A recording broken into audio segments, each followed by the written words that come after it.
Last week, Doha Golf Club in Qatar played host to some of the best players in the world as the European Tour's Middle East swing continued. Headlining the field was Henrik Stenson, the world number 3 looking to back up his spectacular 2013 season when the Swede became the first player in history to win the PGA Tour's FedEx Cup and the European Tour's Race to Dubai in the same season, which saw him collect a staggering $20 million. It was pretty nice to sit down over Christmas and have a read through the European Tour yearbook for last year, you know, and kind of relive some of the memories from that great season of mine. It's 2013 will most likely go down as the best season of my career, I would imagine. Henrik is now one of the biggest names in golf, but it's taken guts and determination as well as talent to stage an impressive comeback. He dropped from top 4 in the world to outside the top 230 during a 4-year slump, and then in the space of 18 months climbed all the way back to the top. If you're working hard over a period of time, you will get your rewards at some point, and it's very difficult to predict when, but I got on a good run there with starting at the Scottish Open, and just I guess what really surprised me was that I managed to keep it going for such a long period of time, because that would normally be the hard thing. Everyone can get on a good spell and have a couple of good weeks, but I was virtually in the bubble for 5 months or something like that, so that's really the great thing about it.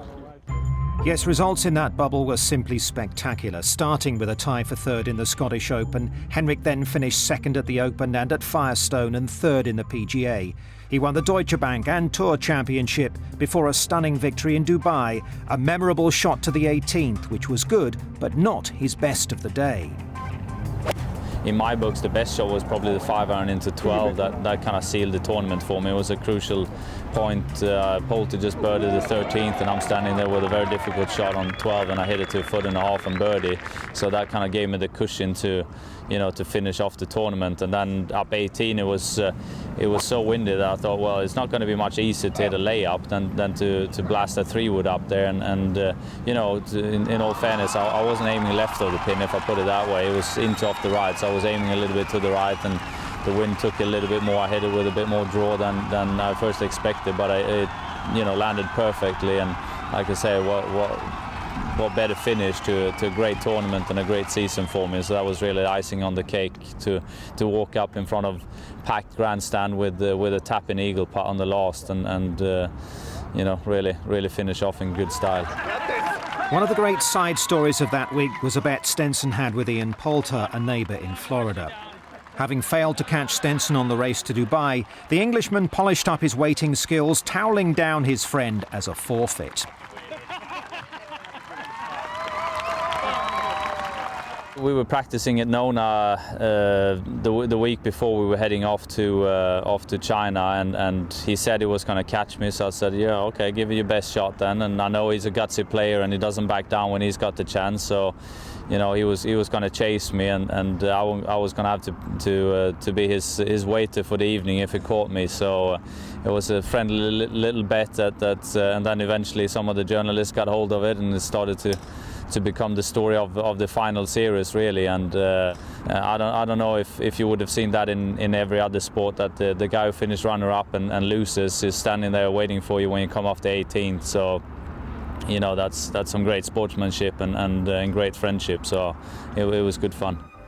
The two men are almost certain to be Ryder Cup teammates later this year at Gleneagles. Stenson played in the matches at the K Club and Valhalla, experiencing both victory and defeat, but missed out on the last 2 editions.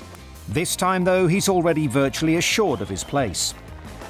So to have three wins in the first couple of months of Ryder Cup qualification, that put me in a great spot, and that's really one of the highlights of the 2014 season. And I got some of my greatest memories on the golf course at the Ryder Cups back in 06 and 08. So I'm really looking forward to the matches at Gleneagles in September and to be part of that team again.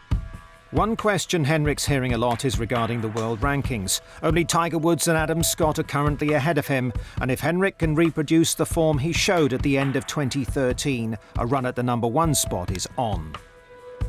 I'm still playing a whole lot more tournaments than both Adam and Tiger are doing, and I think I need that as well. I don't seem to be the player that can can just start and stop. I need to get into the mix and work my way into form a little bit as well. So I'm definitely playing a lot more tournaments than they are.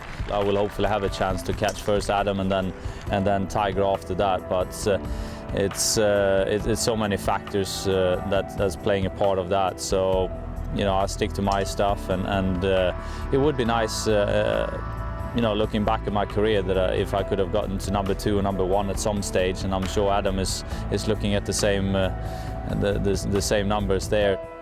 Henrik's starting to find out what goes with being arguably the hottest player in the world. In Qatar, he played with some of the region's most promising juniors, and there are plenty of other demands on his time as well. But the other big change has been the expectation level that now rests on his shoulders, and the question of how can he follow up on last season. Not necessarily we need to improve on it. We can do the same once over again, can't we? That'll be all right. No, I think there's 2 dangers as well after having such a great year. Managing your expectations is always going to be one of them, and now the demand on my time has gone up probably about 5 times since July last year. So, keeping a wise schedule and planning my time is crucial at this point. Despite the new pressures, Stenson's enjoying the ride and reminds people he hasn't just appeared out of nowhere with 15 years behind him as a pro. But his run last year was something special. Luke Donald described it as like Tiger Woods in his prime, and it's something that Henrik will always treasure. I kind of knew before that if I can stay focused on my game plan and my game and play well, I can beat anybody. I won WGC, I won the Players, but I really felt like last year that was the first time I really wrote a little piece of golfing history. So I'm very proud of that, and I'm sure I will look back at my career afterwards. That was the key for me. I really took the opportunity when it was there, because if I wouldn't have won the race to Dubai on top of winning the FedEx when I had that great opportunity, I think I would always have looked back at it like a great opportunity gone by, so very, very happy that I managed to pull it off. 2013 is now history though, and Henrik's biggest motivation now is to get his name off the list of the world's best players never to have won a major. Of course, it's no secret that I would like to add a major to all the other tournaments that I managed to win around the world, and it would be the icing on the cake for me. It would kind of fulfill my CV and my career, I think. So that's what I'm trying to. But again, good preparations. That's one thing. Being there when the jackets or the trophies are going to be handed out on Sunday afternoon, but then you need a bit of luck as well. We know it's the best fields in the world. It's 4 times a year. You can play great, but someone else plays even better. So it's all about being there in the mix, and hopefully it will come our way when the time's right.